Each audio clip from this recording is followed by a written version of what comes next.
So a lot of people ask, why do I need a buyer's agent when I'm buying a home? Why can't I just go and use the seller's agent, the listing agent? And you can do that. Now, not every state allows that, but Arizona does. And it's one of those that you're like, okay, well, why do I even need to do that? So today we're going to have a conversation about dual agency, where an agent represents both sides. We're going to talk about some of the things that are good, and then we're going to talk about some of the downfalls and the dangerous things about it. So that way you guys are aware of what those things are.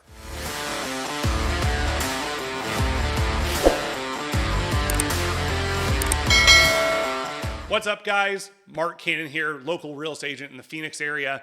And today we're going to be going over dual agency.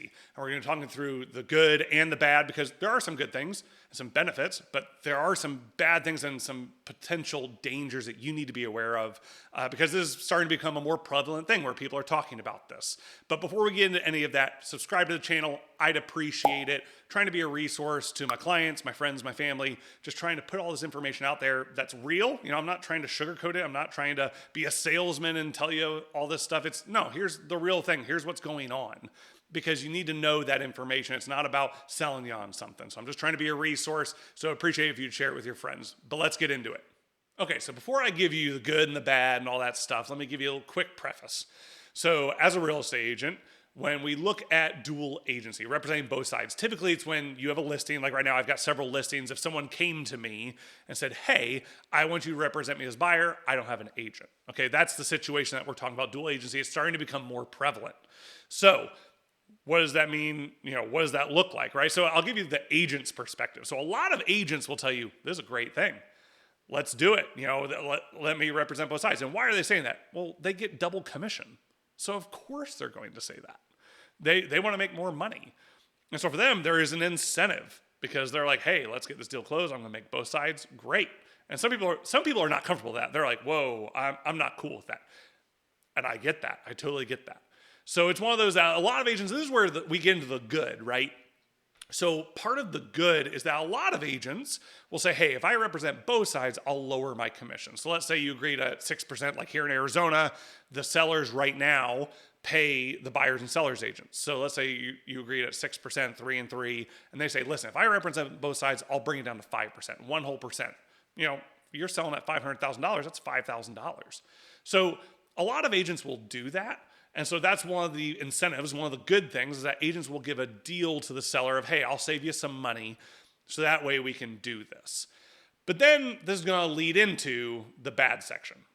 All right, so let's talk through some of the dangers, the downfalls of doing dual agency. We already know that obviously real estate agents want to do it because there's a financial incentive for them.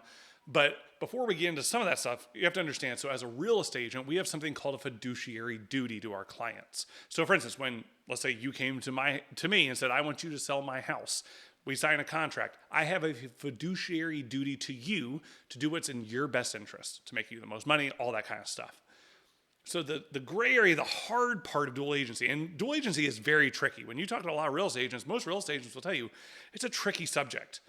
And so, and we'll talk later about some of the things that you can do to mitigate some of that. But when we're looking at fiduciary duty, let's say I'm representing you as the seller, and a buyer comes and says, I want you to represent me. Who do I have a fiduciary duty to between those two people? The seller. I don't have a fiduciary duty to the buyer at that point, because I'm trying to do what's in the best interest of the seller.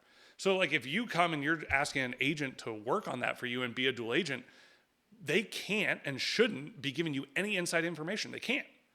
They can't do it. They're as a fiduciary duty, they're supposed to do what's best for their seller. So they can't tell you anything that's going to hurt their seller.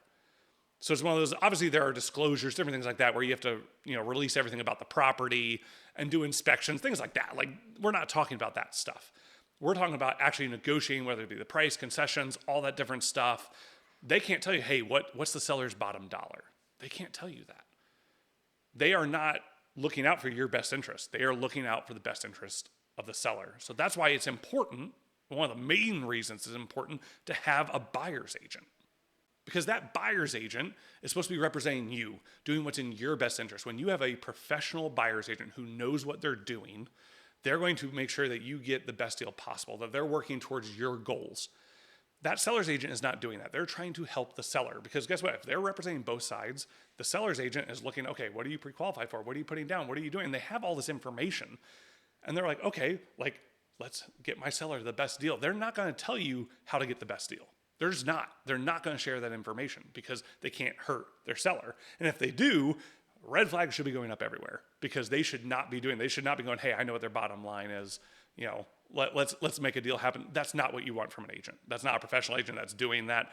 They're breaking their fiduciary duty. But if you have a professional agent that is, you know, like for instance, I have done dual agency, hated every minute of it because it's stressful, because you're trying to appease both sides. But my duty was to the seller, right? And when I did it, and this is what most professional real estates will do, is they will sit down with the buyer and say, listen, I can represent you. And like my seller wanted me to.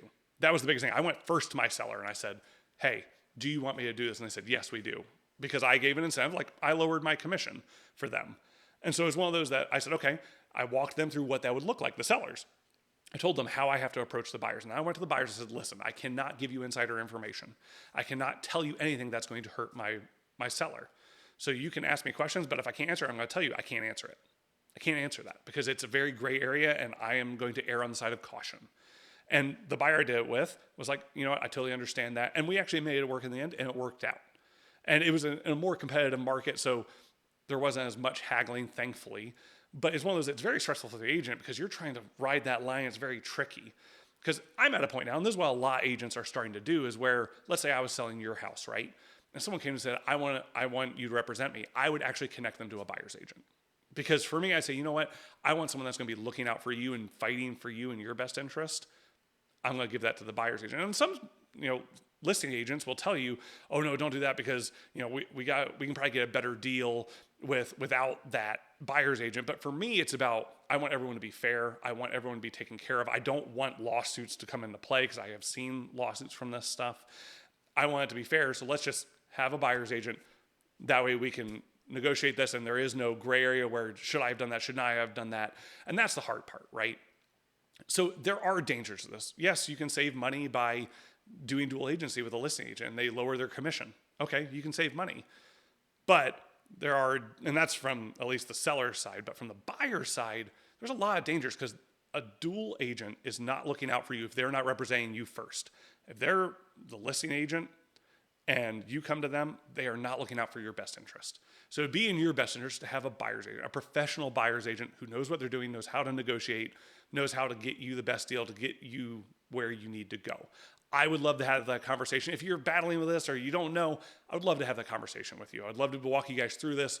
What's best for you in your situation? What are the dangers, pros, cons? What's your situation? That's what I want to talk through. So I hope you'll reach out. My information is below in the description. Guys, you've been listening to The Real.